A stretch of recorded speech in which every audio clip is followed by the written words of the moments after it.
आज का हमारा टॉपिक है आईएस ख़त हुकूमत को शामिल करने के बाद सह शोबी मईशत में आईएस ख़त। IS curve in 3 sector economy. IS ख़त का तस्वुर सबसे पहले हिक्स ने अपने आर्टिकल में पेश किया। आईएस ख़त को अशिया की मंडी का ख़त भी कहते हैं। J.R. Hicks presented the concept of IS curve in 1937 in his article Mr. Keynes and the Classical and IS curve show the goods market equilibrium.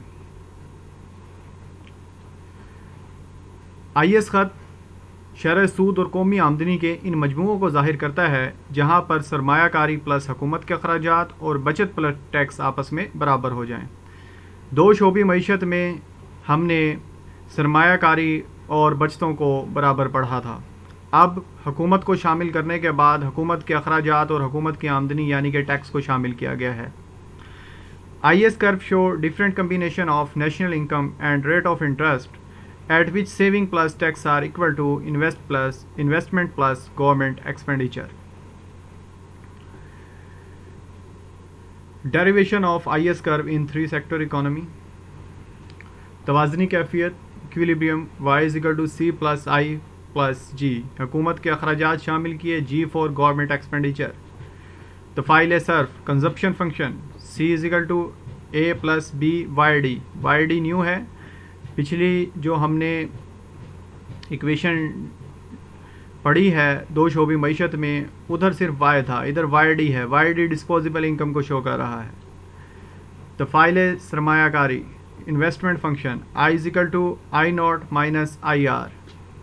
हुकूमत के अखराजात government expenditure G is equal to G naught, ये fixed हैं।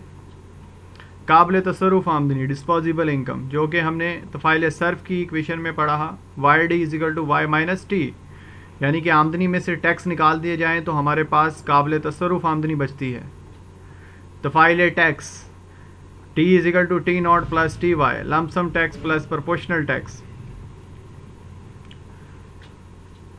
General equilibrium दिया गया है। तवाज़नी कैफियत दी गई है y is equal to C plus I plus G। Different equations हैं कंजप्शन की, इन्वेस्टमेंट की, disposable income, tax, government expenditure. CIG की जगह हम CIG की इक्वेशन को पुट करेंगे। इक्वेशन नंबर A आ गई, इसको सॉल्व किया। YD की जगह डिस्पोजेबल इनकम की वैल्यू को पुट किया Y minus T। Equation number 5 को पुट किया YD को इक्वेशन को सॉल्व किया ग्रीन इक्वेशन में। जहाँ पर T है वहाँ पर अब हम T की वैल्यू यानी कि इक्वेशन नंबर 6 को पुट करेंगे। इक्वेशन को पुट करने के बाद इसे सॉल्व किया, वैल्यूज़ को रीअरेंज किया और हमारे पास ये जनरल इक्विलिब्रियम आ गया जो कि रेट ऑफ इंटरेस्ट और इनकम के नेगेटिव रिलेशन को शो कर रहा है।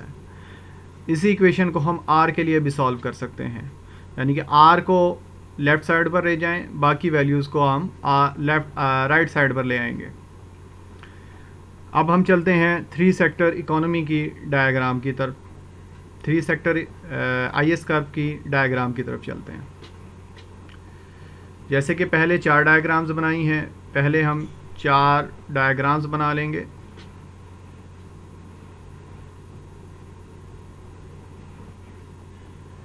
एक्स एक्सिस के ऊपर सरमायाकारी प्लस हुकूमत के अखराजात, पहले इधर सिर्फ सरमायाकारी होती थी। वाई एक्सिस इसके ऊपर वाली डायग्राम के एक्स एक्सिस के ऊपर सरमायाकारी प्लस हुकूमत के अखराजात। पहली डायग्राम की वाई एक्सिस के ऊपर शरह सूद, उसके सामने वाले डायग्राम के वाई एक्सिस के ऊपर शरह सूद। सरमायाकारी पहले बचतों के बराबर होती थी, अब सरमायाकारी प्लस हुकूमत के अखराजात हैं तो ये सेविंग प्लस टैक्सेस के इक्वल होगी। डायग्राम नंबर 2 के वाई एक्सिस के ऊपर सेविंग प्लस टैक्स, उसके सामने जो डायग्राम बनी हुई है उधर भी सेविंग प्लस टैक्स, इसका ताल्लुक आमदनी से है। जो लास्ट डायग्राम है उसकी एक्स एक्सिस के ऊपर भी आमदनी आ जाएगी। अब हमारे तमाम एक्सिस फिल हो चुके हैं। फ़र्ज़ करें रेट ऑफ इंटरेस्ट R1 दिया गया है, इस R1 के ऊपर जो इन्वेस्टमेंट है I1 है, गवर्नमेंट एक्सपेंडिचर G1 है। ऑरेंज लाइन लगाई जो कि रेट ऑफ इंटरेस्ट और इन्वेस्टमेंट और गवर्नमेंट एक्सपेंडिचर को शो कर रही है। जितने हमारे गवर्नमेंट के एक्सपेंडिचर और इन्वेस्टमेंट है उतनी ही सेविंग प्लस टैक्स होगी। सेविंग प्लस टैक्स ज़्यादा है तो आमदनी भी ज़्यादा है। अब हमारे पास पॉइंट्स आ गए डिफरेंट्स जो कि ऑरेंज लाइन पर हैं। अब रेट ऑफ इंटरेस्ट में इनकम आ गई, रेट ऑफ इंटरेस्ट के अंदर इजाफा हो गया, रेट ऑफ इंटरेस्ट R2 हो गए। रेट ऑफ इंटरेस्ट बढ़ने की वजह से इन्वेस्टमेंट भी कम हो गई और हुकूमत के अखराजात भी कम हो गए, जिसकी वजह से सेविंग भी कम हो गई और टैक्सेस भी कम हो गए। टैक्सेस सेविंग कम होने का मतलब है कि आमदनी भी हमारी कम हो गई।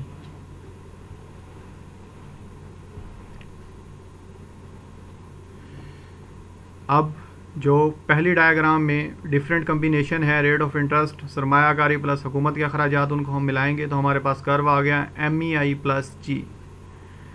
ऊपर वाली डायग्राम में जो पॉइंट्स हैं सेविंग और हुकूमत, सेविंग प्लस टैक्स और हुकूमत के अखराजात और सरमायाकारी के, उनको मिलाने से हमारे पास कर्व आ गया जो कि सेविंग प्लस टैक्स और इन्वेस्टमेंट प्लस हुकूमत के अखराजात को इक्वल शो कर रहा है।